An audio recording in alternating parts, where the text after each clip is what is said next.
right. The buttons have been pressed. Hello, Internet. And I think we might be live. Maybe. On the internet. Everybody run. Yes, we are live. Hey, everyone. Sorry, Hello. I'm trying to find We're this last information. I must have Brad it has returned to his box. It was so great to have you here, Brad. It really Yeah, I was. enjoyed It was a treat. I really hope we can. I don't know if it's jet lag or just because I was in a tube with people twice last week, but I am really dragging today. Oh, I hope you're not getting sick. That would It's suck. end of the summer, you know. Although someone will say summer's not over yet, but, you know. These are actually like my first time working full days in like a month or something like that too, so that might have something to do with it. And Renee's saying that the sound is okay today. That's good. We were having sound problems yesterday. Oh, really? What happened? When we did our live thing of Control, it was coming over like Mr. Roboto, but it was just the driver for the audio card that I use. So. Oh, interesting. Yeah. Holy smokes, I'm not wrong. Although it's... No, It's a you know what? I disturbing gotta say, number. there's plenty of people who say you're wrong. No, I'm always wrong, but I just thought I got this... I thought I typed this incorrectly, but it reminds me of the conversation from way back when you know, some of these numbers just looked kind of disturbing. Way off. Yeah. They looked disturbing back then, kind of like scary, but now that we're months into it, it feels like, yeah, okay, this is not good. Not great. Yeah, tell the fine folks what we're going to be talking about today, Gordon. So folks, we are going to be talking about, I better go in the correct order so I don't screw this up, because I am going to screw this up. Wrong tab. We are going to be talking about the killer app for RTX or DXR. Yeah. Is it a killer app? Of course, people don't know that's... We're talking about Minecraft. That was like VisiCalc in 1987 or something like that.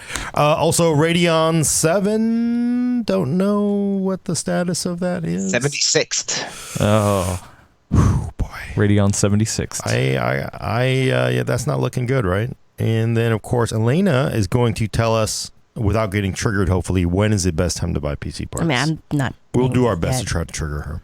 Yeah, of course you will. At that point, we're also going to maybe do a little quick recap of the $500 build from... What for? Yeah, it's I'm the all only part one. of it. I had a valid build. Don't worry. We need to go There's over lots what the that rules needs to be actually said. were, because so Well, many people thought. No rules. Yeah, there weren't really laid out Exactly. rules. We all kind of assumed something different, which is fine. Next time, we will is why lay we out need to declare- hard written rules for cheaters like Elena. I feel like it went pretty well You're for the one who something did that it at like last time. 6 o'clock the night before, we were like, hey guys, we should do this. Yeah. So, I just think, well, I mean, having done many PC contests where... Is that a humble brag? No, I mean, you're basically where you get to be the zebra. You get to be the referee.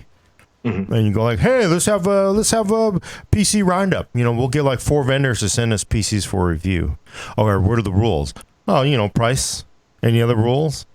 Well, no, it's just the price, because it's just, oh my God, you will not believe PC vendors how, especially the ones that are competitive, the ones that don't even care whatever. So we got this in inventory, and then you get the ones that are like very last minute because they want to impress you, right? Because it's a competition.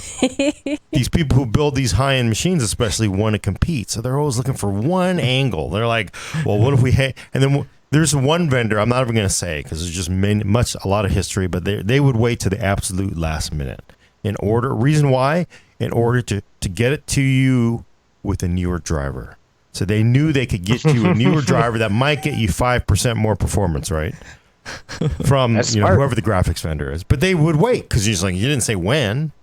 So, and then of course you want it's like an MBA. You do these things. Oh, everybody's got their opinion. Like me, I'm the only one who had a valid operating system on my machine. All right. We haven't even let's save this for later. I will say thank you to Edwin Hoax, I think is how you pronounce that name. He gave us 5 E's with lines in them. Because he's playing a game on his Commodore 64. Euros? Really? I have no idea, and there's no ray tracing support. Wait, is he playing on a 64? Really?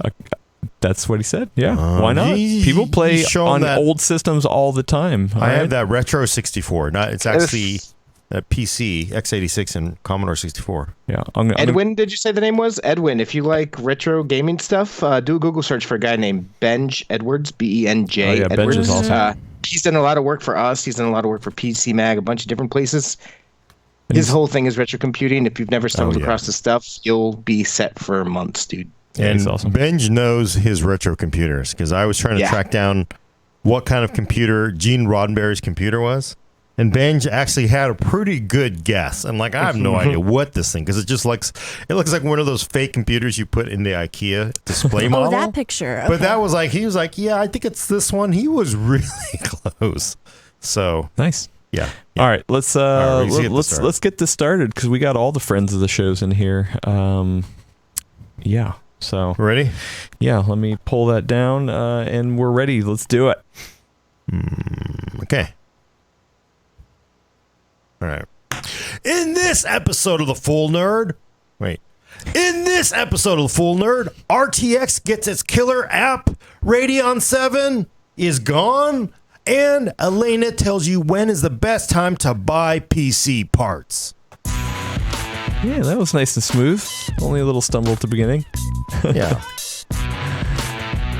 And Edwin says, "Into the rabbit hole we go." Welcome to The Full Nerd, episode 104. I'm your host, Gordon Ung, with co-host Brad Charkis.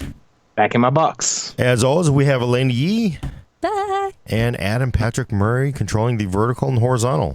Gordon, I have a question. If you don't mind muting your phone this time, just so we don't get any random calls from CEOs of major companies. I can just program it to have any CEO. No, just mute it. Don't worry about it. Even if Jensen calls or Lisa Sue's talking about the death of Radeon 7. Should fake. There's a certain point where you can fake it. I think people realize I faked Satya Nadella calling me on my phone because it's like. Oh wait, hold on, that was fake? Yeah, no, that was real. Yes, the CEO of a multi-billion-dollar company is like, I got three. Give me the phone. I'm gonna call these a-holes up. Is this who's pirating my Windows? Is this one of those apps that people use to get themselves out of awkward dates? Yes. Yeah, same thing. Oh my God, it's an emergency. Sorry, gotta go. No, it really is. I know. Yeah. But it looked pretty real, didn't it? You want to make it do it again? No. We should probably talk about something that I think we're all pretty excited to talk about. I know I am. Which one? The Control. Oh, yes. Yeah. I didn't know if you killer went to veer app, off maybe? the rails again. I was preparing myself. No. Yes, no killer off the app. rails. Killer app, of course, is a term of the application that supposedly makes or breaks. Like finally something VisiCalc made, personal computers in a lot of ways. Question is the brand new Remedy game Control the killer app that finally proves DirectX ray tracing is real? And for those who are listening, we did a review video with Hayden, and when Brad was in here in the studio, you should check that out on our YouTube. It was awesome. And then yesterday, at the end of the day, even though everything was broken and we were tired, Gordon and I live streamed testing Control and the RTX features on a 2080 Ti, a 2060 Super, two laptops, one with the 2060, one with the 2080. Mobile. Both Max-Q. 2080 Max-Q. Yeah, No, so- 2060 was a straight up. Oh, was it? Oh, I don't okay. think they've actually formally introduced a 2060 Max-Q part. Oh. It sounds like that's a video I want to watch, actually. Yeah, I mean, it wasn't, we're not sitting there doing high-level analysis. That's probably not either of our strong suits for this stuff, but it was kind of fun to see it running on these different pieces of hardware and kind of see what you could get realistically, because there's a lot of stuff out there about theoretically, but, we kind of took to one area at the beginning of the game, so no spoilers, and just kind of ran around in the hallway. Turned some stuff on, turned some stuff off, tried some stuff. And people are already asking, do we think, based off of, everything we've done so far, do we think that Control can be run on any of these video cards at 4K with ray tracing on? No, I don't think so. Yeah. I mean, Yeah. The thing that makes ray tracing so interesting in Control is that it's the first game to actually include all kinds of different RTX technologies. So it's going to hit your GPU real hard.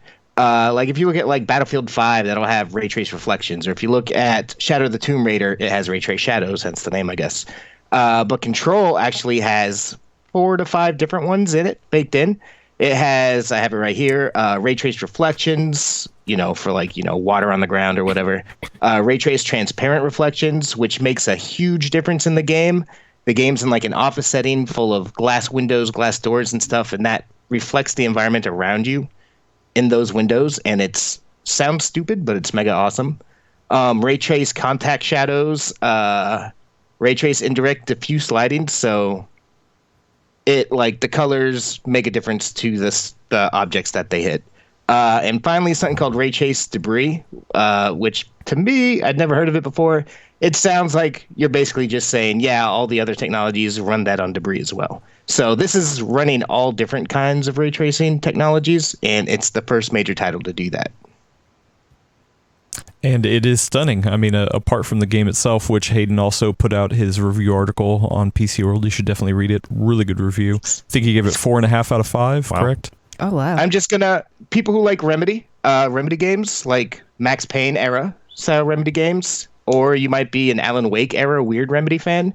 Hayden says this game's like a perfect combination of the two, the culmination of their creative endeavors. So definitely go check that out if you're interested. Yeah, I mean, I have a really soft spot in my heart for Max Payne because it was the first game I saw running on a PC and being like, oh wow, that's what PC gaming can be. Really? Max Payne was awesome. Yeah, it was amazing. And then I saw a review. Man, I'm sorry, I can't remember who had it in the headline, but somebody said that it has a touch of Super Metroid in it.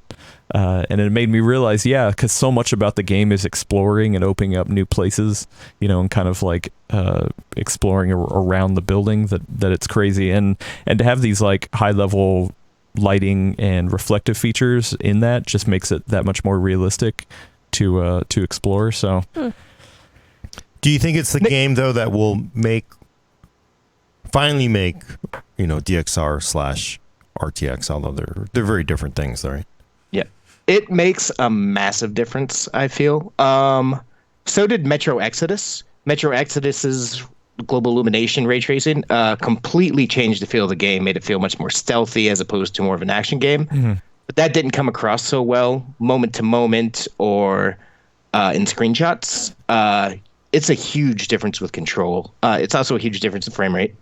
But yeah, we'll get on that. You could turn it on and off in game, and we were doing that in the video I did with Hayden, the review video.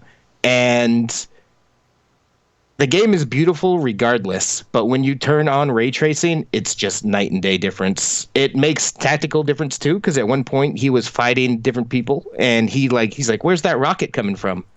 But I could tell because I could see the reflection of the bad guys in the mirrors in the windows behind him, where they were hiding elsewhere in the environment that was off camera. So it opens up gameplay stuff like that too. It's just really stunning, really interesting. Yeah. How do they balance that out though? Because I mean, clearly if you sort of have a little bit of an advantage, well, it's not a multiplayer, but if you have a little bit of an advantage with ray tracing, I guess it just doesn't change that much. And also the game, I mean, I've put in quite a few hours into it already. I mean, it like I can see how it would tactically help you, but I think overall you're going to be pretty strong anyway. Okay. So I mean, it's and yeah, because it's not multiplayer, none of that matters. Well, I don't have the amount of time that both of you do in Control, but I will say just flipping it on and off yesterday. It's too bad we didn't get you in there to take a look, but it looked like, wow, this is just kind of like beautiful. It's like somebody, of course, went and waxed every single object in the world, but it looked really kind of dead once you turned off ray tracing. It's just sort of like once you turn it on and then you turn it off, and you could sit there and you'd flip and say, oh, this kind of like, it does kind of like, oh, it looks really dead without it. But at the same time, if you don't have hardware support for it, you would never notice, right? You would never see that feature to know what you're missing, right? Yeah, I mean, it's a gorgeous game no matter what. Yeah, and I would say we're lucky enough to be able to see it on both. On my home system, 1080 Ti, here 2080 Ti. So I've been able to see both, and there's definitely a major difference for sure. So yeah. So is it really the killer app? Is this the one that makes everybody go, okay, I'm buying a new card, say like you're buying for coming up a new season. You would say, I really want to have access to hardware DXR RTX. Is it? Do you think that's it's gonna change people's minds this holiday shopping season, or no? I think there's a reason. Ever since the Radeon RX 5700 came out, NVIDIA started offering game bundles with its super cards. I think there's a very strong reason why they chose this game to bundle with RTX cards. Yes. Because it is that much of a difference. That being said, the game by itself is gorgeous, and the RTX technologies don't actively change the game. It's like the biggest cherry on top ever, though. It's like the most delicious cherry you ever had. It's gorgeous. It makes a huge difference. I don't know if it'll necessarily sway buying decisions yet, because again, there's only been a handful of ray trace games out, but this is a game that really shows, between this and Metro Exodus, we're finally getting glimpses of the promise of ray tracing, and that's very exciting to me. Yeah, I think, because Remedy, they have an interesting past. I mean, a lot of people love Max Payne. I think it'll be a little bit more of a barometer when Call of Duty comes out. Yeah. Because that's everybody from somebody who buys one video game a year to people who play, 200 video games a year. I think that might be a little bit more in the realm. I mean, we haven't seen those implementations yet. So that's exactly what I was going to say. I think for it to be called a killer app, it has to have so much wide appeal that everyone would want to hop on it. Or we're going to hop on it already. I think it's a good first showing, like real true, like not just like, hey, here, look at a couple reflections. And it has broader appeal already than Metro does. But I don't think it's big enough to make people say like, yeah, that's the game I want to play regardless. Because I still think gamers are gamers first and foremost. They're going to pick up a game because they actually want to play it, not just because of how it looks. Sure, you can't have good graphics don't make a bad game good. So exactly. But good graphics can make a good game. Oh, right. Yeah. That's just like absolutely. Yeah, definitely. And it does, like you mentioned, it does give a massive performance hit. Like when Hayden was playing, I think he was playing on a 2080 Ti system. Correct. Yeah. And what was it? 1080p, 1440? I'm not sure what he was playing at. 1080p, and it was mostly lock 60, but there were a couple of times when it would drop down just a little bit into the 50s. Yeah. So I mean, and that's on a $1,200 GPU. So I'm curious to see how the game would work on like a 2060, an RTX 2060. Why don't you tell them our experiences? Yeah, Gordon? we did that last night because everybody was like, "Oh, why didn't you unlock it? You could big conspiracy." Yeah, so, we had VSync on for the video that we did with Hayden because we wanted a nice, smooth experience. So we weren't just talking about ray tracing; we were also talking about the game, and I like to present it in the best possible light. So yeah, that's why we did that. So we did, but yesterday we didn't. Took the same machine, unlocked it. I did turn on PBO. Or that precision boost overdrive, because it had been switched off on that 3900 Xbox. Turned it on, it doesn't make a huge difference. No. But, it was basically 1080p, everything maxed out with ray tracing maxed out. It was a good 70, mid 70 to 80. Yeah, it's like 80s. Yeah, definitely 80 on a 2080 Ti. And then we put a 2060 Super in the same box, swapped it out during the video, and it was about mid 50s. Was it mid 50? Yeah, low 50s. Yeah. Yeah, so I think for that, because I was saying my 1080 Ti at home running 4K, but rendering at 1440p, that's how I like to run it. Everything maxed out except for RTX, obviously. I was getting around mid 50s, and so the 1060 Super was kind of the same-ish, but with RTX and 1080p. Yeah. So definitely a hit. Yeah, you're taking... But you'd expect that if you're... Yeah. It's beautiful. If you're choosing to invest your graphics power into the beauty rather than the raw frame rate at this point. Well, it's interesting because some of the reaction I've seen is people going, well, it's only 80 frames a second at 1080p with everything maxed out. I would rather just have ray tracing turned off and 150 frames a second. I think we did turn it off. It was pretty high, right? I forget what it was, but I don't quite understand that because the attitude is like, well, I think it was like 120 or something. Yeah, 120ish. I understand you wish you had higher frame rate, but there is a cost for new graphics features, and there's an interesting disconnect which I've not seen before. We're definitely seeing that with RTX, where people go like, I just want the high frame rate. I don't want the cool new graphics, which is kind of like, what's the point of more frame rates after a certain point, right? I mean, only high frame rate monitor, that's nice, but I think it's also something that people know, right? They know what they're getting with more frames. They don't necessarily know what they're getting with RTX. yeah. This game is like other ray tracing games, the games that support ray tracing, where you do have choices in how to implement it. They have medium and high settings. The medium setting will stick mostly to reflections, so that would give you much less of a performance hit, because looking at NVIDIA's performance guide for Control, the contact shadows, the ray trace contact shadows alone will ding you 15 to 20% of your frames. So it does make a difference to the visual quality of the game, but you can turn stuff like that off to try to strike a better balance. Yeah, we messed with a little bit with that too. It definitely makes a difference frame rate wise. So we can confirm that. A lot of people are saying in the chat why this might not be the killer app is because it's exclusive to the Epic Games Store, and they don't want to buy it from there. I tell you what, man, a lot of the best games that I've played this year, and a game from last year, Mutant Year Zero, that I didn't play but I wanted to this year, was just free on Epic Games Store. I can understand why people, we've all had Steam forever. That's where our friends are. It's great. My friends are also in Discord now. It's really just launching another launcher. I understand the hate for the Epic Games Store, but it's just running another piece of software on my PC, and it's from Epic, a company that's been around as long as Valve and is as neutral as Valve. So personally, I have less of an issue with something like the Epic Games Store than I do with something like Uplay or Origin. Yeah, and even there, honestly, I don't have any problems except when they don't work. They need cloud saves. But I have no problems with different stores, right? The fact that you have 5 stores, essentially, Microsoft Store, Steam, Epic, Uplay, and Origin. That's more stores, means competition, means lower prices, means they all... In theory, if they're actually on those different stores. Well, the game I was just talking about, Mutant Year Zero, was one of our top 10 games of last year. It was free like 2 weeks ago on Epic Games Store. To me, one of the beauties of the PC, the reason I have an iPhone but not a Mac, is because freedom of choice. And to me, that includes all these game stores. So I can understand why some people are upset about them, but I consider that part of the greatness of the PC. Yeah, Blue Kid on YouTube just put that as that they moved away from consoles because they wanted to get away from exclusivity. Right.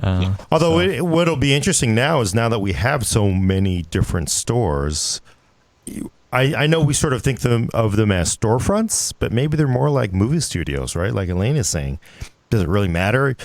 You go to see an Avengers movie or DC movie, it's still $14, right? Doesn't matter who made it. It doesn't really help your prices, I think. As long as the storefront, quote unquote, movie studio, whatever you want to call it, has feature parity. I mean, the offline mode, cloud saves, all that kind of stuff. Yes, you would want. Yeah, you would want it to be to parity, and it's not like Steam is the best amazing place either. There's plenty of problems over on Steam too. So I think they all can use some boosting. A peek behind the curtain is that Valve is notoriously unresponsive. Like, they will never answer your questions. Ever since Epic Games has ramped up the game store, they are suddenly a lot more responsive to emails and outgoing with information. So even if consumers don't directly see it, I think that's a win in the end for consumers as well. Competition's good. It makes everybody bring their A game. I don't think Steam's really had that for a while, so sure, I'm all for it. And we see that in CPUs.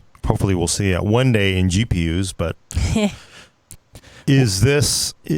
I want to note though, has this changed any of your minds? Are you gonna, if you went out and you bought a GPU now, $600 say range, would you want ray tracing as a feature after seeing Control? It wouldn't be because of seeing Control for me. No. You want to wait for something that really is. I mean, if we're going with your hypothesis here, where I have suddenly $600 to spend and I'm going to make a purchase, me being me, I probably wouldn't upgrade for like 3 to 4 years. So if that's the case, then I might consider getting a card that has RTX support, but it wouldn't be because of Control. It'd be because of like my timeline and how I feel about what I want to get out of that purchase. Brad, any change in how you think a consumer would do it, or how about yourself? Just I still kind of think at $400, the Radeon RX 5700 XT is still probably the best bang for buck option. So it depends how many bucks you have, how much you want to spend. If you have the extra $100 though, and you were, blown away by this, like I said, this game and Metro Exodus show you the potential.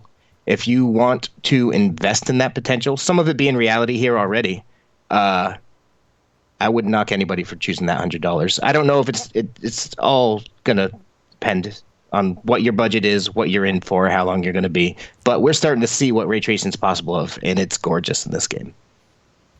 Adam, what about you? Would you go back in time and I not have your 1080 Ti? I'm gonna tell you the truth. I've been thinking about this a lot, especially after we did that video with Hayden last week, and I was just like, all right, what would I seriously consider? And I mean, I'm not in a position to do it anyway, so this is all hypothetical. But I finally came to a thing of like, okay, if I did spring into some money, right? Because I'm kind of in a crappy spot where I've put myself into a corner with always needing 4K because that's how I like to edit.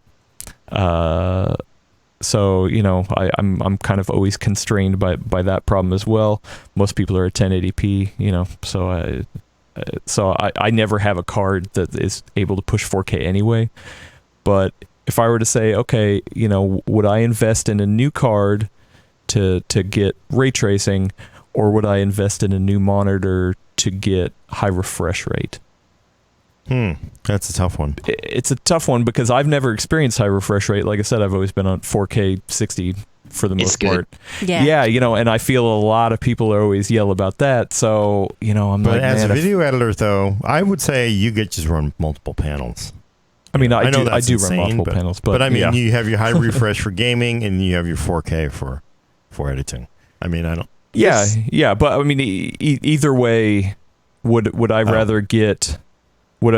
Say I have this hypothetical $600, would I get a nice high refresh rate monitor for that price, or a new graphics card for that price? And I don't know. I think I would probably line up on the monitor to tell you the truth at this point. Well, the thing is, most people don't have $600 for a graphics card.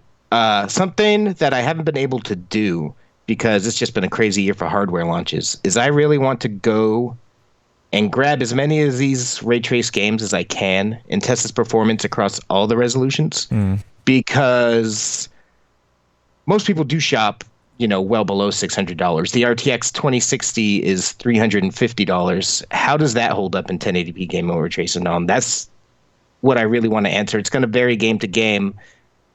I really want to go in there and do a deep dive into all the RTX games and see what you actually get for your money at the different price points. Because if you're talking about a 2080 Ti, that's where all our testing, a lot of our testing happened. That's where NVIDIA's performance, guide screenshots happened.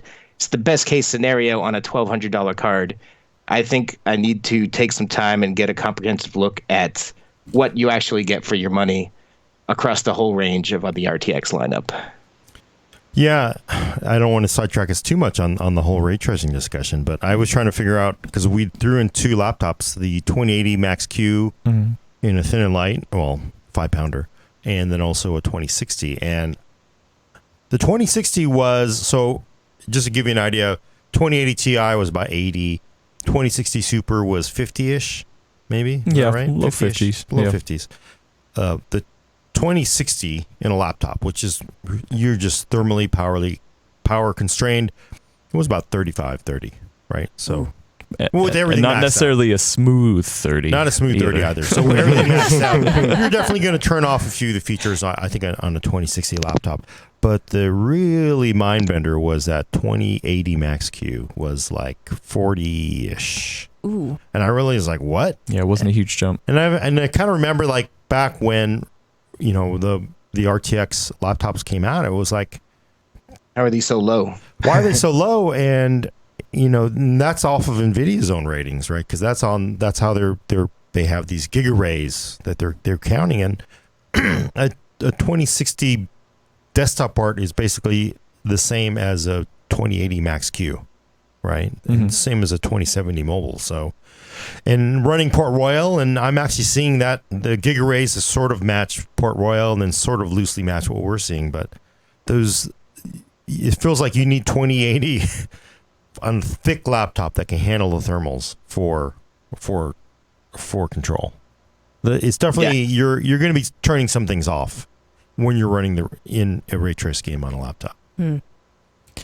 Yeah, it's hard. I mean, I think the people who want to get into ray tracing probably should look at the highest end anyway. Yeah, I mean, but maybe that's the thing anyway, right? It's always go ahead. That's the issue in my best graphics card guide. I keep a roundup of the best graphics card. I tend to lean towards the Radeon RX 5700 and 5700 XT in the 1440p range because I feel like the RTX hardware is so much less at that price level that the increase in raw performance that Radeon offers, balances that out to a great effect. Yeah, right. I mean, it's a fair argument if I had $400 for that, the 5700 XT. But the only thing I'm a little confused about is if you're assuming that somebody is coming from a $400 graphics card. So, and I don't think anybody would recommend if you had a 1070, you should go out and throw that thing out and buy a new card, right? Most people, 1070, you're fine. I mean, wait a couple generations. Right. It's still a great card. Wait a couple generations. Why in the world would you upgrade immediately? So if we go back to a 970, which is kind of similar price range, do they, 5700 XT is probably a reasonable upgrade, but then $100 more gets you ray tracing. That 2060 Super card is pretty impressive. The 2060 Super is also $400. Oh, is it? Yeah. So then, well, coming from 970, wasn't that card like $330? So like you would be paying a little bit more. You'd be paying a little more, but you have where else can you go from there? There's no. Yeah, you have to. You don't want to go to a little or go up. Would you go to? I mean, at that point, would you say like get a 1660 Ti? I'm like, or 1660, 1650? I don't think so. I think. Yeah. I sort of think if you were a 970, most 970 class buyers probably are moving up to they would have gone to a 1070 if they didn't do it. And if they didn't do 1070 now, I would think they'd do that. Looking at my numbers here, the 5700 XT is $400. It is, noticeably like 10-15% faster than the 2060 Super. And I'm not sure how great the 2060 Super ray tracing performance is to balance that out. Well, it's 50-ish, right? So we were playing with it. So it's definitely, I feel like in a discussion a while back, I think it was Brad maybe who said that, these kind of features are usually for early adopters. Right. Like you kind of let them almost pay the way for the mid and budget, gamers so that they get those features at much less cost later down the road. So, I mean, if we're going with that train of thought, then it does make more sense for people who aren't in the $600 up range for a card to just kind of consider the traditional frame rate as the market performance and go with that. Yeah, for the lower, if you're on the lower end of the scale, Yeah. because you can only buy into a few features at a compromised Right. performance level, supposedly, right? So, Well, all that being said, the game is I don't want to lose track of the fact that this game is gorgeous. This game is definitely a showcase for ray tracing. Like, it's really showing you what is possible to do with it. And I'm already, it's already a top contender for Game of the Year for me. I love it. Really? It is an amazing game. I think don't care what you're playing it on, go play it. It's probably going to be a lock for our final list, actually. and you don't feel like you've missed out because it looked really dead once you turn it off. Yes, I feel like I missed Interesting. out, but I also feel like I miss out on high refresh rate all the time as well. There's plenty I miss out on. Yeah. And you only know that you're missing out if you're sitting there with the ray trace capable card and turn it on and off side by side. If you didn't have a ray trace capable card and you were playing that game, you're just like, wow, this game, it's a little soft, but it's beautiful. It's like a film. So Yeah. you got to weigh that in. Like, us doing it on a ray trace card, turn it on and off in real time, makes the difference much more obvious. Yeah. Yeah. But All right. it's a great game, and it looks freaking gorgeous if you can run ray tracing on it. Well, and between this and Metro, those are both. I would be surprised if both of those games don't wind up on our Games of the Year list. They're both top 10 games in my opinion so far this year, and they're both like flagship titles for ray tracing as well. So yeah, I think NVIDIA has been pretty smart to understand which games are probably going to be really good showcases and to put their backing behind that. So, but you know what you're not going to run ray tracing on, or you're probably not going to run much on anyway, is the Radeon 7. Yeah, that's not looking good, right? Everybody want to break the news on that? It sounds like, So, French media outlet Cal Cotland said that its sources have said Radeon 7 is end of life. They're the same people who said that AMD reference cards are end of life, and Gordon kind of said, no, AMD says they're not. Yeah. So Tom's Hardware reached out to AMD, and they gave we neither confirm nor deny kind of a quote. So they wound up talking to Matt Bach, the senior Puget Labs technician. Is it Puget, right? Puget. We'll get it right one day. Yeah. But not only is he the senior Puget Lab technician, he's the brother of the owner of the company. And he says they just did some graphics card testing. AMD confirmed to them Radeon 7's 100% end of life. They're not making any more. You might be able to buy some on the shelves, but it's not being made anymore.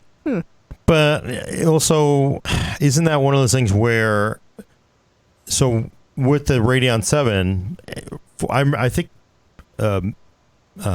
Bach also said they consider end of life because they can't buy them. They can't build systems and sell them if the vendor says, yeah, you're not going to be able to get these anymore eventually. Mm-hmm. But I do wonder if it's not like these things are selling like hotcakes, right? They're probably not them, right? You can right now get an ASRock model, but they're all reference models for this card at Newegg for the $700 that it launched at. The Radeon V or 7. I'm glad it exists. It was the first graphics card to be built on 7 nanometers. It's the first consumer graphics card to have 16 gigabytes of HBM. It's the first graphics card to roll out AMD's new control junction temperatures. So bunches of sensors measuring thermals and whatnot. But it's a bit of speculation, but don't forget that this card was never really meant to exist. It was a surprise launch when it launched. I think at CES. I think it came out in February. And these were basically Radeon Instinct server cards or data center cards. And then NVIDIA came out and priced the RTX 2080 so stupidly high that we were telling people go get a 1080 Ti instead. So some of us were. The correct one of us were. So with that frame of mind, in February, it made sense for AMD to be like, yo, we can sell some of these for $800. If NVIDIA is going to be doing that, we'll do that too. And so these cards they're like targets of opportunity for AMD is the way I consider them. And now that the RTX Super Series is out, as well as AMD's own RX 5700 series with Navi, both of those cards make way more sense to buy than the Radeon 7 at this point. So I'm not surprised to hear they're not going to bother making them. With all that HBM memory and all that cutting-edge stuff, they can't be cheap. 16 gigs, right? Yeah, 16 gigs of HBM too. The real reason to get this card is if you have very specific content creation needs, and if you do, you might have already picked one up. If not, and you're interested in it, there's a few left on Newegg at $700. Go do it soon because it sounds like they're dead. For gamers at this point, you really shouldn't even be considering them. So it doesn't bother me that this seems like it's going the way of the dodo. We got a question from Dominic Wong on YouTube. They're asking, is AMD still going to support the Radeon 7 for drivers? I'm sure they will. Both AMD and NVIDIA are great at supporting their hardware in general, about 5-6 years out. So it's still going to be around. It's just a 7 nanometer version of Vega, and they're going to keep supporting Vega forever. So for the 4 or 5 years, 6 years. So don't sweat it if you have one. It's still going to work. Although I do want to say about this, it just looks bad though, right? I mean, AMD got on stage, introduces it at CES on stage in January. Yep. It's freaking August and is dead. Well, I suppose if you look at it that way, the other way you can look at it is for $300 less, they're offering the Radeon 5700 XT, and it gets within a hair's distance of it in gaming performance. So yeah, they've almost doubled the bang for buck in the span of 6 months. I just can't imagine any other video card, any other product that had a lifespan of 8 months. And that's not even 8 months, because really they showed it off in January, really came out February-ish. Like 6 months. Let's see, I got it right here. February 7th. Short. And then also, if you want to add to, I'm just going to be a hater here, but if you want to be a real hater, those blower style cards that AMD was like, hey, we heard all your complaints about blower style. We really did our work on this. And then everybody on the internet says, no, we don't want these. They're like, okay, we're not going to sell them directly anymore because we don't want to mess with our partners, but we'll sell them. We'll still sell them to our partners if they want to actually still sell these instead of their own cards, which is... That card actually had triaxial cooler, so... Yeah. But I mean, the blowers, the 5700, though. Oh, yeah. Yep. So, I mean, the reference card, you could argue, some people, Carl Catlin said the same thing, like, this thing is dead already. It's like, well, sort of dead, but not really dead, because our partners who still want to sell them will still sell them, right? So, but I just kind of like, that's two kind of not exactly good looks for the cards. I mean, the 5700 Navis look pretty good, price right, but I don't think it's unusual for the reference cards, the 5700 XT, because if you go look at GeForce.com, you can't buy any Founders Edition cards there right now. You have to go to Best Buy if you want to pick one of those up. They come and go, though, right? I mean, during the coin crisis, they were once in a while they'd come into stock. At that time, that was a good time for AMD and NVIDIA to be able to ensure people can maybe get some stock. But in general, Founders Edition cards, reference cards, they have a pretty short lifespan. Like, they're there to make sure there's supply that people want when a card launches, and to probably get some juicier margins so they could get otherwise. But it happens. I mean, the reference design, like the PCB and stuff, people are still going to use that for their basic cards. You'll still be able to make water cooling rigs out of them and stuff. It's happens. Okay, so people shouldn't read too much into that two sort of not good looks by the... No. Okay. No. I mean, at this point, I reviewed the Sapphire Pulse 5700 XT. It's like $10 more than the reference cards were. And it doesn't get you a lot more performance, but it's a huge quality of life increase. You should really just be getting custom cards unless you have very specific reasons not to anyway. Okay. But yeah, Radeon 7, it's the card that probably shouldn't have existed. It's probably dead. That's But if you do content creation, or not necessarily content creation, it's a great compute card, right? It's a fantastic, great deal for people into compute. Yeah. So. And if you are, go check it out. I believe Puget, Matt Bach, the guy who Tom's Hardware quoted, did a bunch of tests with that card specifically about specific content creation workloads. So if you think you could use that 16 gigabytes of HBM memory, go read that immediately and decide whether or not you should buy a Radeon 7, because there's still one model left on sale on Newegg for $700. What about any other storefronts? Is it that dried up? I kind of was wondering if it was a victim of no success, We're like, you know what? We're not gonna, why should we make these? Because people got plenty of inventory. But no. Yeah. Gee. At this point, I mean, it was a moment of opportunity where they could get $800 for a card that they weren't planning to, because NVIDIA priced the RTX 2080 so high. That's firmly what I believe. I love going to stores, like I'm looking at Amazon, and this is a crapshoot on Amazon. It's a great segue, though, because XFX reference card is $950, an MSI reference card is $768, and a Gigabyte reference card is $900. A Sapphire is $1,700 reference card. It just makes me wonder. It really makes me wonder. Third-party marketplace sellers, man. Although they can put whatever number they want. There's a power color for $700. But what I want to know, though, is there a really good time to buy PC components, Elena? Yes. Because I hear it doesn't matter. I don't even care. I don't try to wake up early and get in on those Black Friday, Cyber Monday sales. I just whatever. I get my cash for my... Yeah, this came up because we were talking about our $500 builds from, was it last week? Man, time flies. The one I won, yes.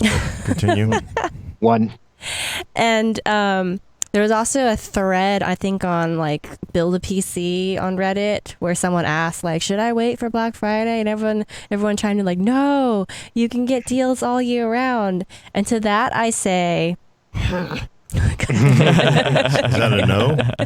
it's not a no. It's a noise of indignation. You can't interpret my sounds here. And it's because I don't disagree with the fact that you can get good deals on PC components year round. But what makes Black Friday and Prime Day special is that that's when the best deals are saved. You know, what I mean is that the retailers will save their best deals for that time of year as almost like a loss leader, because they want you to buy other stuff at the same time. And because everything else is also on sale. And here's the caveat. If you have no specific model of something in mind, like you don't have to have exactly that Sapphire card, but you know you just want a 5700 XT or so on and so forth, if you wait, you can actually get a really good system all at once based on that. Now, if you're looking to upgrade or you're only looking for one specific part, then it becomes a little more hit or miss, because if you're going that path, you're probably looking for something a little more specific, and that thing may or may not be on sale.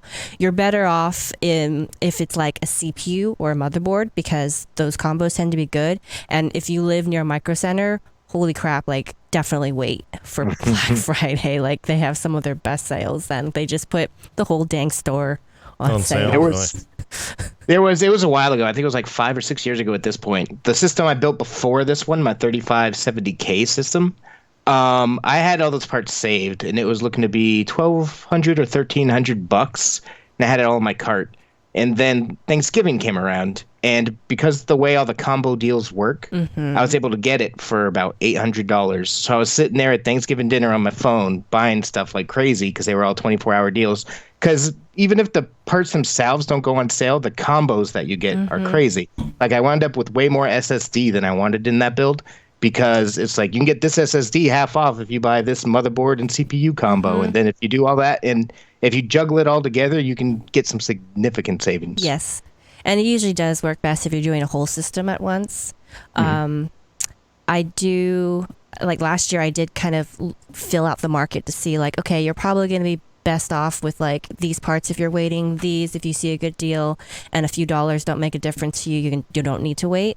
But on the whole, I just think it frustrates me when people just write off the whole thing like, you don't need to wait for that. They think that the Black Friday specials are just sort of not that special. They think that, and I think it's a fair thing to say, just because there are always a bunch of crap deals during these big holiday periods, but there's also really good ones. So it's just a matter of really knowing what you're looking at, knowing what's a good price, and then being able to act on it when you see it actually hit a good price.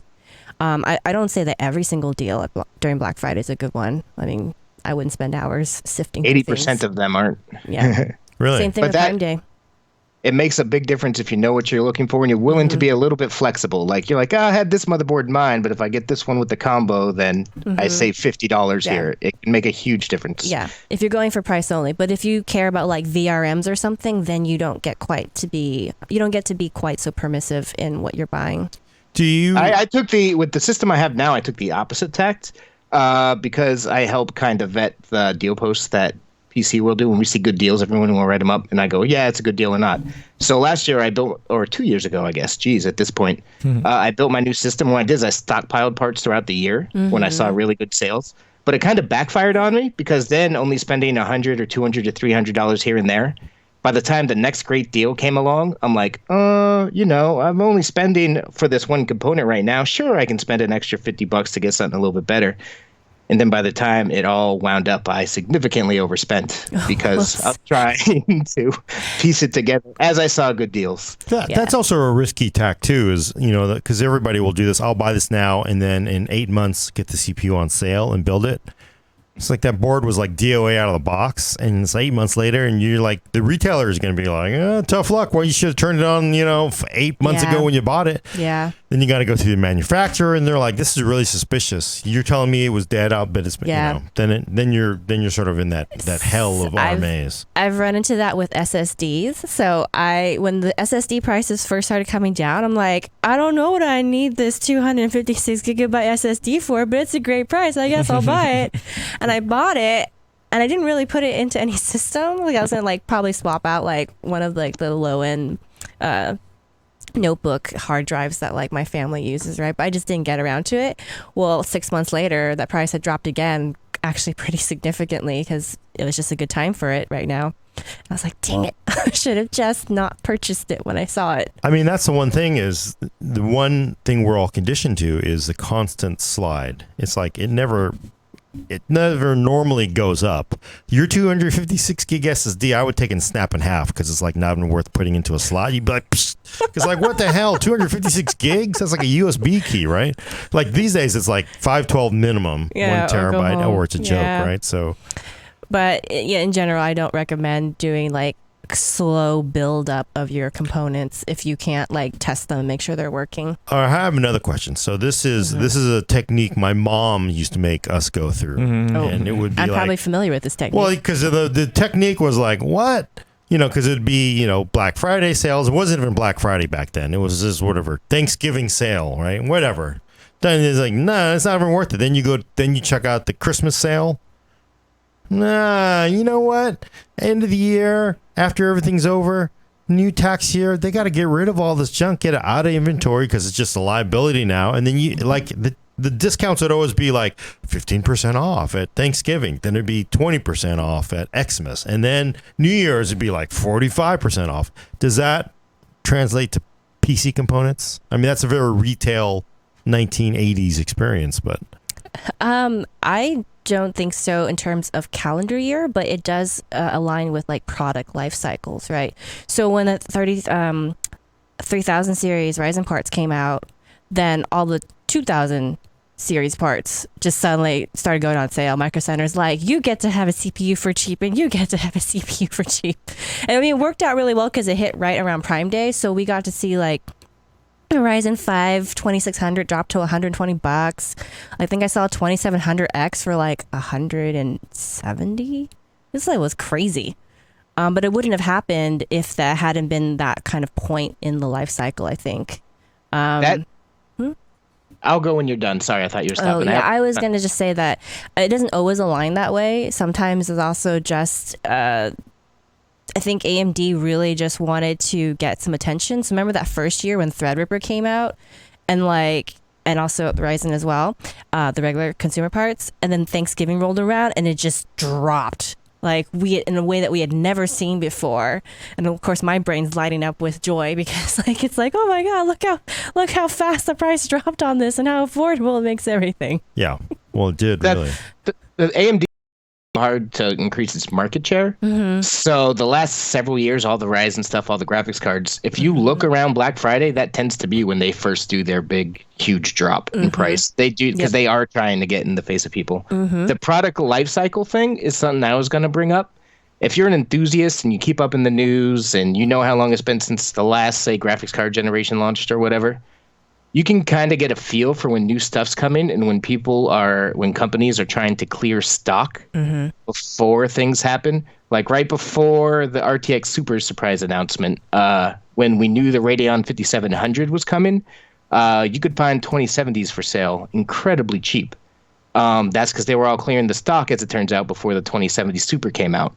And right now, if you look around for a 1080p gaming graphics card, the RX 570, too many zeros, their names. The RX 570 is for $120, and you can get RX 580 for as cheap as $170. I think I've seen 150. Yeah, 150. So this does prove the point that it's not always during Black Friday, but usually it's one card at a time during the rest of the year. Whereas Black Friday, you'll get a choice of maybe 2 or 3 models at that price. So.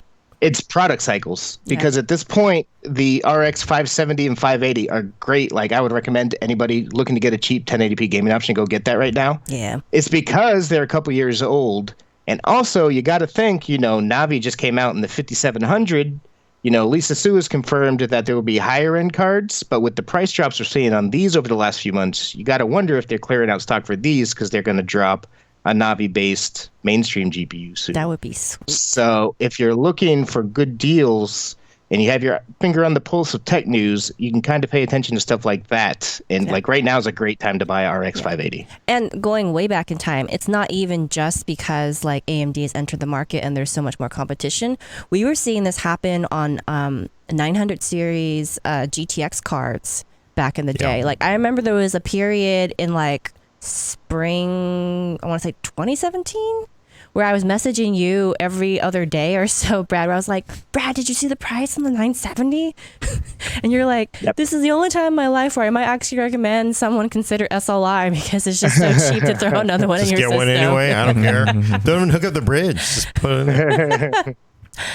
But yeah, if you remember right before the Bitcoin crash too, or not crash, the Bitcoin come up, the original RX 470s and 480s, the 480s were going for like $120. It turns out that's because the 580s were released like a month later. So if you start to see prices start to plummet, if you got a good feel for life cycles, keep an eye on that. Mm-hmm. Although, where what's always been mostly immune to this over the years that I've noticed is Intel processors. Have you ever noticed? Yeah. Well, it used to be 329. It'd be like, 3077K gets replaced by 4770K. And like, oh, the new one is 329 or whatever, 340. And the old one is 329. Still 340. It was like it would never. Super bad. I don't know how the discipline is there. I don't know if it's just because they basically. Well, they had no competition for the longest time. Well, but if they sold everything out, but they would compete with themselves then at that point, right? You're competing, your old product's competing with your new product. I think it's just also perceived value, right? So if you tell people that this chip is worth less now that the new chip is out, you're basically saying that, it has no more, worth to anybody. Yeah. And they don't want to do that to their customers, I think. I think it's that perceived value. Like you bought a Kaby Lake part. Well, if you were to replace it, you would still have to pay the same amount. Yeah, it's crazy. Yeah, Skylake to Kaby Lake, 6700K to 7700K was like. I tell you what, that has traditionally been true, but since Ryzen 3rd Gen came out, we are starting to see price drops, $40 or $50 price drops on the upper end Intel Core i9-900 variants, like the KF and even the original K. They're going for cheaper than they were very recently. I'm sure Intel would say it's because they've fixed their manufacturing, constraints, but we're talking like $50 or $60 price drops in some cases. So if you're on the hunt for a high-end Intel processor, right now is actually a great time to buy one. Yeah. Yeah. The price drops still aren't as consistent, though, or as regular as with AMD parts. So yeah, AMD's like, whatever, just take it. We already got the new ones out. I'm getting rid of it. Here, have a couple games with it. It's like day-old bagels. Oh, it's like a day-old bagel, That's right? the other thing I forgot to mention. So Black Friday, there's also a great time to get like game bundles with GPU purchases. Like a lot of times they'll just like, here, have 2 or 3 games. Usually it's at that like 2060 type level and above. You don't see it as often with lower cards. You'll maybe get 1 game, but if you spend at least like $400 to $500 on a graphics card, with normally during the year that's what it would cost, you'll probably get like 2 or 3 games with it. That's part of the reason why I'm saying right now is a great time for the RX 570 and 580, and why I think they're probably going to get replaced soon is because 1, they're going so cheap, and 2, AMD's leveraging its deal with Microsoft. They're in the Xbox as well, and they're offering 3 months of Xbox Game Pass free when you buy those, even $120 RX 570s. So you don't even have to buy a game for 3 months. You get 100 free games with that. Yeah, play as much as you want. Yeah, but now you're signed up for a subscription policy at the end, though, right? It's easy to cancel. If you want to. Yeah, it's really $5 a month or something like that too. So it's $5 a month right now during the beta period. Yeah, I know. I have my Hulu. I never watch anything on Hulu. Whatever. Got commercials. Still haven't canceled it. Yeah. So I'm just defending it as a valid strategy. No, I think it is, but it's just not. I think anything where you got to sign up for, you get something and it's a free trial period. I meant the whole idea of shopping around Black Friday. No, I think it's clear that people are saving up inventory because they know people are in a shopping, spending mood. Yep. So that's the best time to get you. Not in February. It's just not a... I will say the one thing that you can shop for during the rest of the year, and you might want to, because aesthetics and setups are so personal, is a case. And I think you have a little less danger with the case to have to worry about buying and holding it than you would with other components. I think case margins are so thin, they don't really drop too much at any time of the year. So if you see a good deal on a case that you like, just grab it. I agree. Mm-hmm. Well, is there a hole in this strategy? Because if I had bought something 6 months ago and didn't care about the Black Friday sales, now we have more tariffs. The trade war is still going on. Is that a negative? That's a really unique rogue event. Yeah. Like that's an outlier. But it's the same thing like memory factory, glue factory catches on fire. SSD hard drive factory gets I agree flooded. with you, but I would say that even in all these periods we've seen in the last, like the spikes of like random events, so like mining craze, the RAM and SSD prices being, sky high for a while, Black Friday traditionally still has always been a period where at least it returns as close to normal as possible, or it's still relative to that point in time, the prices are better. It may not be better than the best, in the previous, year or so, but it's still better than whatever the current climate is. So tariffs will throw a wrinkle into things, but I do think that manufacturers and retailers are kind of building that into their Black Friday strategy, right? So maybe they'll, unfortunately, if it hikes it by 15 to 30%, they'll bring it back down proportionally. So you get like, quote unquote, today's normal prices at least. So you get a little relief from that. And at this point, I imagine people are building up inventory to hit the sales. So they've been stocking like. I hope so, because I think it would be a big sticker shock for people to just suddenly go into this holiday season and see prices not move at all. So I'm hoping that retailers have been stocking things that didn't get hit with the tariffs in preparation for it. It's kind of, an aside to this conversation, but something I've noticed hardware manufacturers doing recently is introducing new generations of product that are barely iterating on their last gen, but just have a different model number and are priced $5 to $10 higher to reflect those tariffs, I believe. And so I think we'll see those on sale. Well, that's what we'll see on sale closer to Black Friday, which, as Elena was saying, will be cheaper than what you're paying for it now. It might not just be as cheap as the almost identical case was a year ago or whatever. But we saw the same thing happen with the mining craze, right? Yeah. We would look at these graphics cards and we're like, whew, those aren't great prices. But for this moment in time, this is the best you're going to get. And in general, I always stand by my advice. If you need something now, get it now. But if you have the leeway to wait for Black Friday, I mean, you're going to save some money. Yeah, that's my opinion on it too. I would never tell someone to wait just arbitrarily. Okay. Sounds like. And just to clarify, we got some people asking, how come we only focus on USA holidays? That a lot of this doesn't really translate over the other places in the world. But unfortunately, I don't have access to all of your country's holidays and how your retailers respond to them.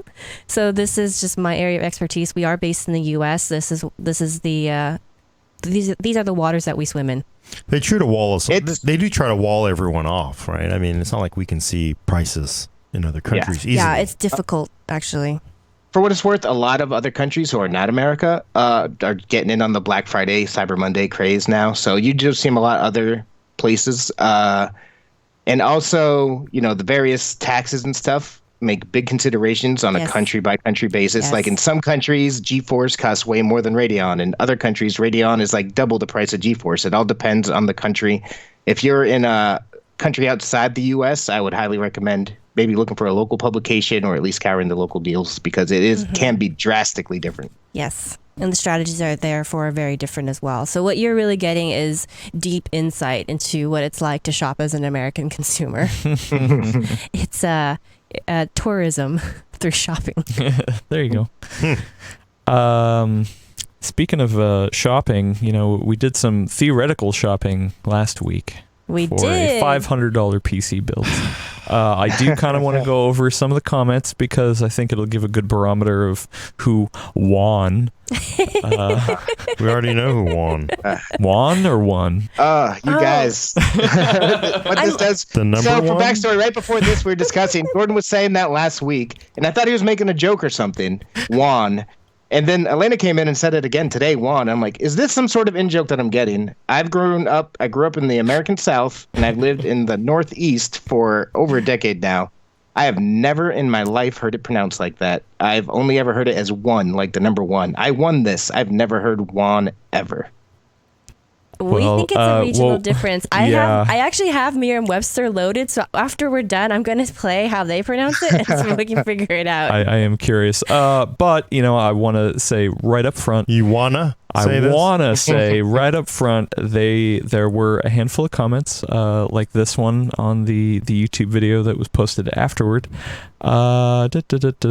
from Bertrand. I've never seen them tune in live, so I'm not sure if they're here, but they said, everyone did great, but I agree with Gordon on the OS issue. Therefore, his build is the best.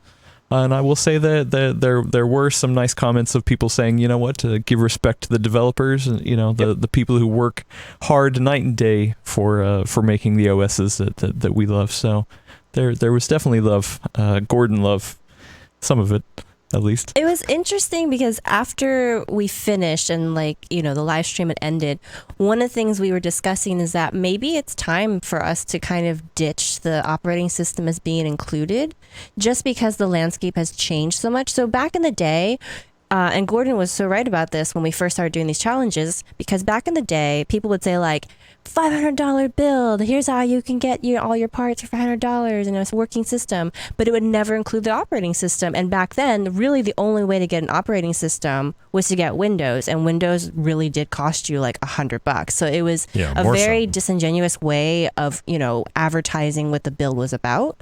But now, as Brad was pointing out, Linux is a really viable option. Yeah. I'm just saying, it is actually a really viable option. The model for Windows has changed so much. There are these ways to get it. Like I can get an educational version of Windows 10, legit, Gordon, because I am actually a student at CCSF. So there are these. Hey, it works. It's legal. I'm not shortchanging anybody. I could call Satya up and have him send me a free copy. Does that count? I turned off your phone. I'm saying this is actually sanctioned because it's for educational purpose anyway. But because of all this, we're actually saying that maybe it just makes more sense now to really just focus on the hardware, as opposed to getting into these debates over what operating system are we using. Well, so that's my argument for why I won. Won? I won. The reason why is I stuck to principle. I knew it was a huge handicap. $100 for a $500 system went to the operating system because, that my feeling is look, if somebody's asking you this, there's some parent, they're building their first time computer for their kid. You can tell them to do all this rigmarole of download here, sign up for this summer class, and then get your OS in a cereal box in 5 months. It's not.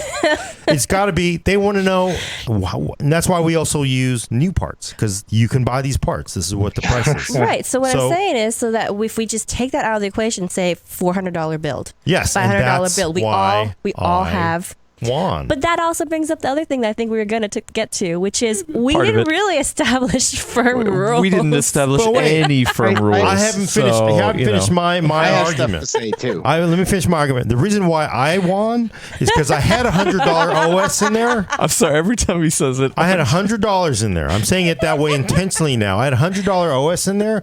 I had the same GPU as all three of you. If I took my $100 OS out of there, I could have easily had a 580. I could have. I was kind of contemplating just building a 580 build and then doing the cheater route too. But no, I didn't. Cut back on the CPU. But you know what? It was still a Ryzen 3 1200, still a quad part. I mean, I don't honestly think it's going to be a huge difference between the parts and there's even an Intel. I could have gone higher. I'm sorry. I think my 580 against your systems, I think would fine. Because I'm behind the chat. I consider myself a man of the people as much as I can. I have a thing to bring up, so don't diverge. The chairman recognizes. All right. Well, real quick side note. David Wilson gave us $5 saying that there needs to be a Gordon Whiskey Smooth 30. He's a whiskey fan. So anyway, go ahead, Brett. I drink it. So I just want to bring up that if I was, if my nephew who did lawns all year, all summer long, came to me and said, I've got $500 to spend. Uncle Brad, this is your job. Help me build a PC. Get as much as I can for this. I 100% would say, hey, man, let's go to Kingwin and get one of these $25 ones because I know you're on that strict thing. That's what you can get. It's a legit thing. You activate it. It works. Gordon's face. 2, as I brought up last week, I think it really is telling for this new era of Windows that you can just say, I'm not going to activate Windows, and it will never shut off. Every other iteration of Windows, if you got a trial, it lasted 30 days. In Windows 10, they infused all sorts of live services. You'll get pop-ups for Office 365. You'll get ads on your lock screen. The thing will pop up and say, hey, use Bing, not Chrome. Skype never shuts off.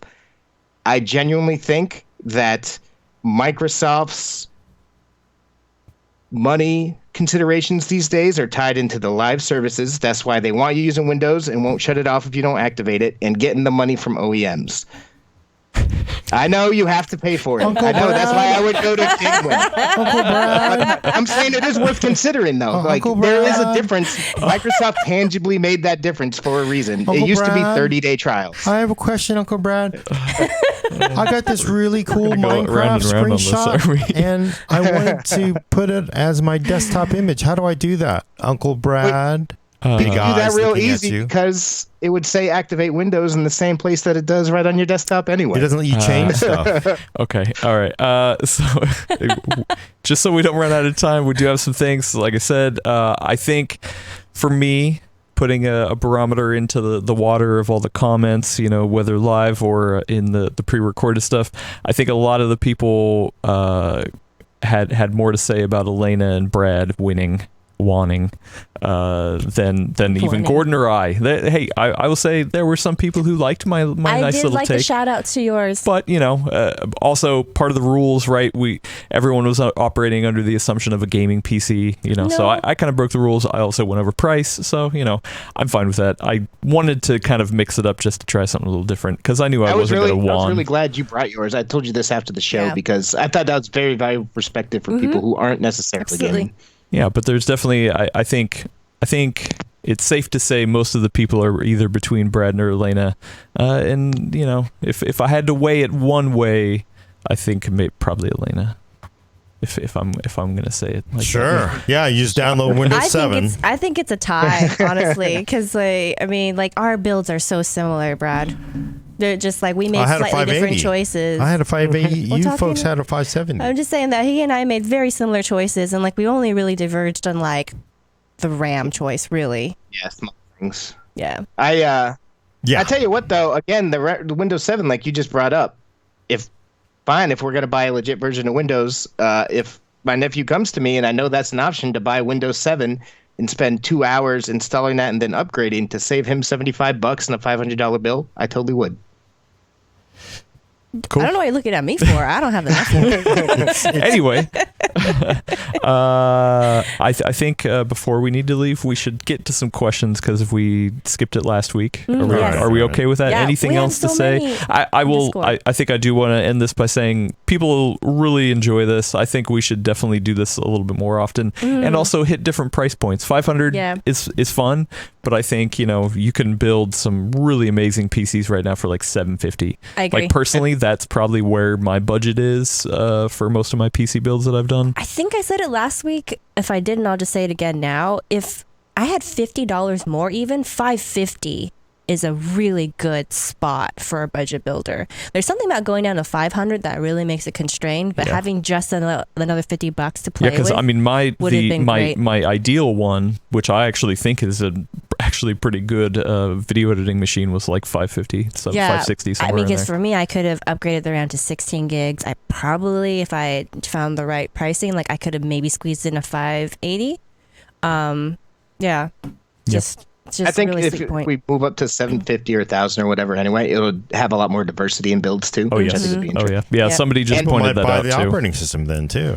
Yeah, No, I will say we my will lay final out point that I rules. want to make is that Gordon is genuinely mad about this. He spent like 20 minutes yelling at us after the show ended the other day. Longer than 20 minutes. Longer than 20 I mean, minutes. they did another 15 because I here. know I had a 580, and Okay. what can I say? So we have some questions. If you want to get your questions in, you can put them in our Full Nerd Discord any day of the week. I mark them. We will circle back to them. I do have a couple from the actual stream itself. I try to pull them, but people are talking so quick. So Full Nerd Discord, that's where you're definitely going to get it read. So earlier in the show, Game Bacardi said had a QA about mobile games.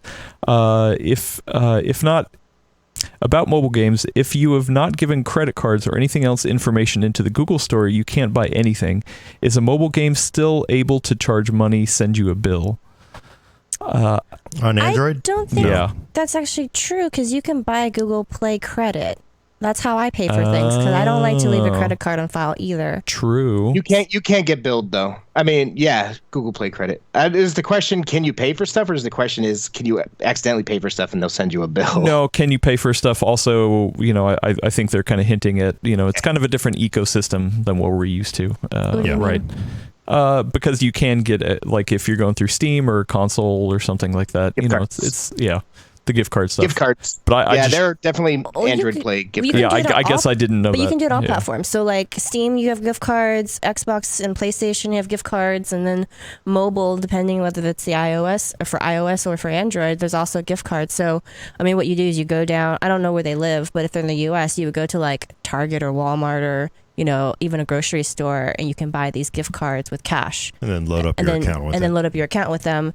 And you can also set your account to that every time you make a purchase, you have to put in your password, so that way you avoid accidental charges. Right. So that's how you can kind of safeguard your privacy and your stashed funds at the same time. Do you think the person wants to know if they can be accidentally buy something like, oh my gosh, I ran up $500 and I didn't put in my credit card? If that's what the question is, you can't do that in mobile games. Yeah, because they want their money up front. Mm-hmm. Well, in-game purchases, right? Can't you You still have to go to the store, sign up I for a see. subscription. So no matter what, believe me, if you could get away for free, then delete your account. No, that's never going to happen, right? Because then No. everybody would do it. Can't you just accidentally buy things in-game though? Like You accidentally click this thing, Avatars. come in and give us money, right? So if you have it set to give you money, they will take you to the store and you got to pay Oh, I for see. it, right? It's not. Yeah. It's the only way they can collect money on Okay. Android, unless it's a third-party market. Which I see what you're saying. Okay. So over on the Full Nerd Discord, Mogo MDS, AMD says that temperatures of up to 110 Celsius Oh, right. with yeah. its RX 5700 series graphic cards are expected and within spec for typical gaming usage. Why is AMD trying to mislead and confuse everyone? Do you want to weigh in on this, Brad? Because that's a mess. I do. Yeah. Because it actually blew up on Twitter when I retweeted something from the former editor-in-chief of Tech Report, and Steve from Gamers Nexus saw it. So the truth is kind of somewhat in the middle of those things, right? Because AMD knows what these GPUs are rated for. AMD, like I was talking about with the Radeon 7 earlier, tracks a junction temperature that measures all these different sensors, not just the core GPU sensor that has traditionally been the case, which they also provide temperatures for. So I mean, the reference cards are working. Yes, they do get to 110 degrees Celsius. Yes, they're still working. Yes, they're fine. They work. That's what it's rated for. That's what it is, etc.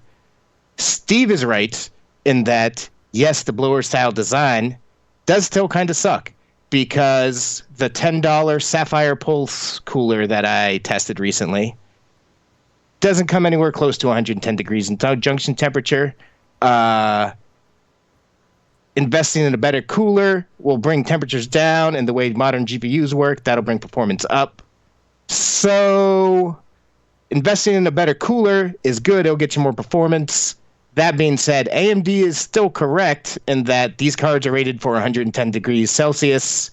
They're going to go up there and they're going to throttle, which sucks for gaming performance, but it is what it is. I mean, they're the ones who design and engineer these products. They're the ones who know what's actually going. They're the one who made the decision to sell these products to the public, which they wouldn't do if it was actually defective and couldn't run at those temperatures. Yes, custom coolers can do better. Yes, blower style cards kind of suck, and most people shouldn't buy them. So the truth is kind of in the middle of those two things, I feel. Yeah, it feels like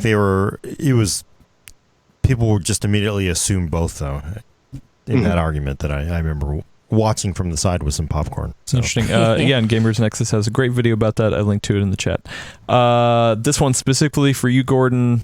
Just give me a yes or no. It's from Get Fired for Buying Intel. A weird name. Are there any reasons to buy Intel Xeon instead of EPYC? You know, that is obviously way outside our consumer charter, but yeah, there are plenty of reasons to buy Xeon instead of EPYC, especially, good Lord, these things are not just simply they buy them at Newegg when they're on sale. There's a huge investment in technology and building these. You know, a lot of these in the old days they used to buy these from OEMs. Now they build their own. But there's a lot of infrastructure that is built around it. Your software could also be designed for the strengths of Xeon, right? If it actually runs better on Xeon, if it runs better on Core, you're going to go with what it runs better on. So there are definitely legitimately real money reasons why to buy Xeon instead of EPYC. If you want to switch everything over to EPYC in your data center, how much does that cost? It could cost a huge amount of money, and it's just not worth it. So does EPYC offer an amazing amount of performance and for the money and just what you're getting? Yeah, that's awesome. But there's more to it than just a single chip. And there's also, let's face it, these are companies.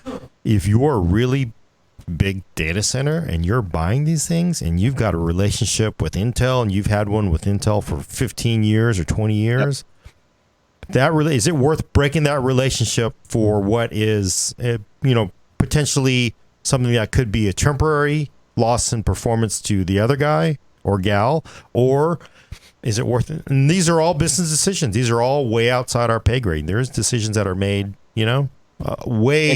looking years and years down the road. So there are real reasons. So get off the my team is better thing. It's just when it comes to business, they don't care what you or I think about who wins. They only care about their money. So. And I think that's important. Something that's important to point out that you touched on, again, even though it's way outside our normal purview, is that AMD is still relatively new to this. They're on third generation EPYC, and they look like they kick all kinds of butt. People who buy this data center hardware buy hundreds of thousands of dollars for it across facilities, and they're looking years out. There's a reason why in all of AMD's CPU marketing for this generation, including the consumer marketing with AM4 chipset, they keep driving home the point, we're delivering what we promised. It's because before Ryzen, they hadn't done that in a decade. So they have a lot of trust to earn back. And if you're building on data centers, that's what you're fighting against. Yeah. The new chips do look awesome, but that all plays into consideration. Yeah. So there's a lot of things. But you know what? Do I think EPYC's going to be a fantastic hit for data centers? Hell yeah. Why would it not be, right? And I've made this argument that if you're a data center, you know what? You got to see, you've been stuck with a single source vendor for 2 decades now, right? Well, I guess 15 years, Athlon. You're going to go like, hey, if you're Google, if you're Amazon, you say, we're looking at somebody else. And then Intel's like, hey, what if we give you a better deal, right? That's part of the business of how you make deals. That's just the way it is. I think EPYC's going to be a smash hit no matter what. So a smash hit. Yeah. So this one is actually for me. From 1 hour late French time. Okay, interesting name. Hi, Adam. Oh, hello. It was really interesting to get your view on the $500 PC build. I was surprised at first by your primary build, but I understand 4-core with the highest clock speed possible is a clever compromise, and not only for video photo editing. I still don't understand the GPU part on the second one. There's a whole world between the 1650 and the 1030. Help me understand which build you prefer and why. I will say that, my second build, I upgraded my CPU to Intel with 6 cores, IGP, but downgraded my GPU to 1030. not great for gaming. Obviously, I don't think anyone would recommend a 1030. Can a 1030 even game? Really? Sure. Technically. I mean, there are people playing on older school Intel. It's the most popular GPU on Steam, yeah, right? So, okay. Well, 1030 can play esports. So yeah, I use Adobe Creative Cloud. Premiere uses CUDA encoding on NVIDIA GPUs, and the 1030 helps accelerate that. So not just for the actual like playback of the videos, but also the encoding hardware. So I could even do that. I mean, with the CPU, the IGP, and that GPU, that is enough for me to be happy from a video editing perspective. Would I see some more gains in stepping up? Yes, but I also don't think, especially for Premiere Pro, I'm not seeing a huge difference past like a 1060, really. So you're just not going to scale the way that gaming. A stronger graphics card does not equate better encoding times because it's so CPU reliant. So you're going to say something, Gord? yeah, sorry, I got some bad news, man. Oh, GP 108s in. Who's calling? Is somebody calling? No, it is not. I could pretend and have somebody call, but it is so GT 1030 though. Well, wait a minute. There's NV decode support. There is one decoder chip in the 1030. There is no encoder chip in the 1030 part, which is Really? But I saw it on the. I mean, NV Ink support matrix number of chips 1, number of NV Ink. Because it's on the Adobe website, but I guess I didn't. I think they're using it for the decode support, so okay. they're counting that. You know, that technicality being said, I just want to jump in and just give Adam a pat on the back and say, man, I'm really glad you're on this show because you bring such a valuable perspective from the real world that none of us would be able to bring to this. And I love that you're in here to answer questions like that. Well, thank you. Sorry, I thought I muted my phone. Oh, geez. Come on, Satya Nadella. This calling again. texting him this time. Yeah, so here's one from YouTube, Luis Hollipert. What would you choose between a 2070 non-super and a RX 5700 XT for the same price? I would definitely choose the 5700 XT because the 2070 non-super is like neck and neck with the 2060 super, which, like we were talking about earlier, is about 10% slower than the XT, but it has many fewer ray tracing units, cores, dedicated hardware.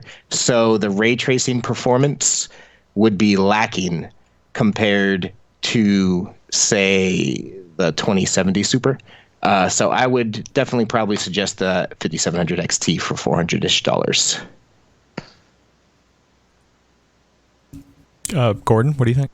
I think it's a wobbler. I think there are legitimately people who want to check out the new stuff, and at the same price. 2070 is going to get you, I mean, you might turn a couple things off, but I think at least it gets you a ticket into the amusement park. The other one, you're just kind of stuck outside. And for people who do want to explore ray tracing and think it's coolness, they want to play Minecraft, they want to play Quake, Path Trace, then yeah, I can't begrudge that person because it's just like, it's your money. This is a feature that you think is cool, then, go for it, And if you can there's get no it right decision.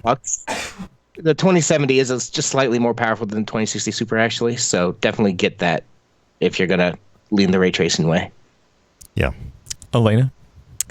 Brad pretty much said it all, so I don't have anything new to contribute. And then Gordon took the other bit that I could have said. No, because we can't decide for you. I get that. I will say, though, that I feel like a lot of times, though, we say this. We often say, like, we got to do what's right for you, which I wholeheartedly agree with. But I do feel like when someone asks that question, which one would you do? They kind of want you to tell them what to do. No. In this price range, like I said, I would probably go for the 5700 XT because I feel like we were discussing earlier, ray tracing performance isn't anywhere near as powerful as you would get out of the 2080 Ti.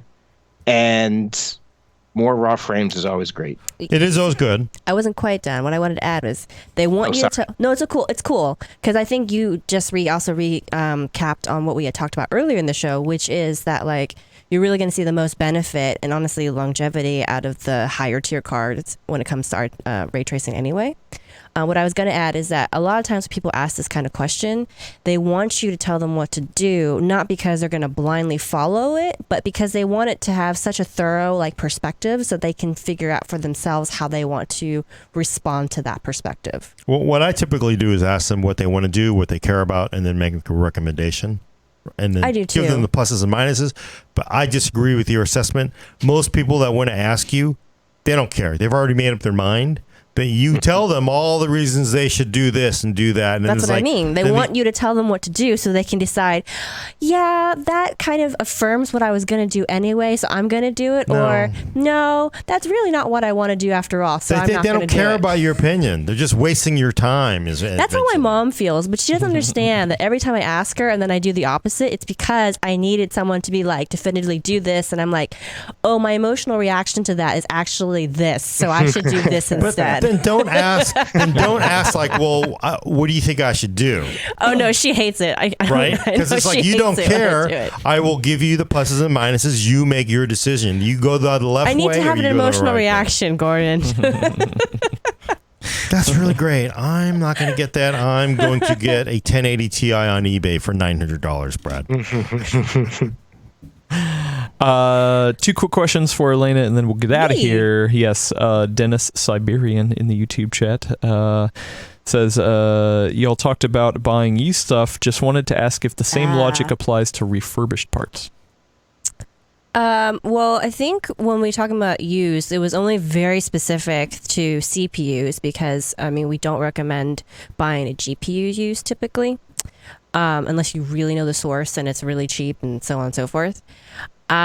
Refurbished is a slightly different beast because usually refurbished products, if you're buying it through like a big retailer or even the manufacturer themselves, it comes with a limited warranty. So if you're going to buy a refurbished part, you should use it right away and like actually put it under the stress you're going to normally do. So that way, if there's a problem with it, you'll know soon enough within like, usually it's like 90 days, you can like RMA it if you need to. Yeah. And in my experience, when you're talking about electronics, these complicated machines and whatnot, things that are going to fail pretty close to immediately in the first month, or it's going to be like 5 years. So refurbished is a great middle ground, I feel, because used, it's a crapshoot. But if you get refurbished and you have that 60 or 90 day window, then if it's going to fail, it's probably going to fail in that time. The only thing that bugs me about refurb parts and refurb computers is it always makes me wonder when you buy it from someone, they're selling it to you used. It's like usually it's like they're doing their upgrade. A refurb could either mean, they got an open box and they had to return it. We can't sell it as new. That's a great deal. You're basically getting a new product as refurb because they can't sell it as new. Or you're getting, this is actually a guaranteed bad part we're selling you. I mean, that's what it means, right? Person had it. We tried to troubleshoot it. It's bad. We took it back, and then we put it back in inventory. It's like sometimes they wouldn't do that. They might fix it and then put it back in inventory, and then that's the danger. But it is the one thing that is like, it's sort of like it's a coin flip if you buy used from somebody else. But sometimes it feels like refurb is like, oh yeah, it's guaranteed bad. That's why it's refurb. Which is why you should also run it hard when you first get it, just to see if it's going to fail. I think that was a bigger concern back in the day for refurbs. I feel like today's refurb programs tend to be more of the like someone bought it, had buyer's remorse, or just wanted something else, and then they just return it and they can't sell it as new. And I feel like that's the case for at least the really big manufacturers. So like on the pre-built side, like your Dells and whatnot, and then also, your EVGAs and, Corsairs and all that on the other side, because they're so big, they can't afford to upset their customers with bad publicity by saying like, oh, you bought refurb and then you had a total crap experience. Well, too bad. They can't do that to their customers. Okay. Do we have time for one more, Brad? Or do we need to Yep. All right. So Takashi 7 on Discord said, isn't the best time to buy hardware after a new console generation comes out? That way the specs are better than the console and can run all games for that generation. That's their PC buying strategy. I don't. works. I feel like this question's a troll. Like Gordon, like signed up under a different name to ask me this question.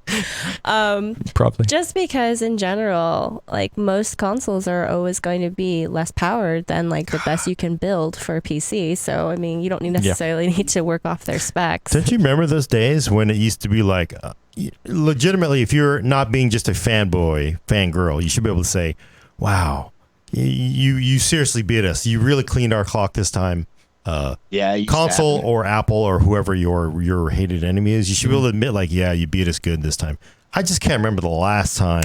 Because it used to really be, I'm an old timer, and I remember the console people would come over and they'd because, we worked at a PC publication and there were console publications and they'd lord it over you for a second. And there was a point where it really did. Consoles beat PCs. Yeah, I'm the original Xbox. I watched a video recently of somebody talking about the original Xbox, and they're like, yeah, the GPU it had in it was actually better than the desktop version of the GPU that you could get. And it lasted for a very short time. I will tell you that. It lasted a very short time. But now all console players get to do is talk about value. And how about it's not about graphics. No, they argue about each other. Yeah, that too. But Yeah, that's true. Why you don't like their So game. much of I it. gotta tell you though, when the Xbox One and the PlayStation 4 specs came out, and I'm like, oh, that thing has Jaguar cores. I'm set for a decade. And I will say, everybody on PC in the PC here we go. experience. The facial expression. All right, No, Thanks it's for a really tuning in. good. That is a one thing. That is a one thing we can all agree is when actually the new consoles launch and when the new and they launch, that is the best time to build a super high end machine. You reach deep, you build the most awesome, powerful thing because then you get to rub it in your friend's face when they come over to. I knew it. Well, no, I mean that's sort of. I can see that strategy does kind of work. I mean that might be worth it. Yeah, I mean you show them like a game like running all kinds of. Yeah.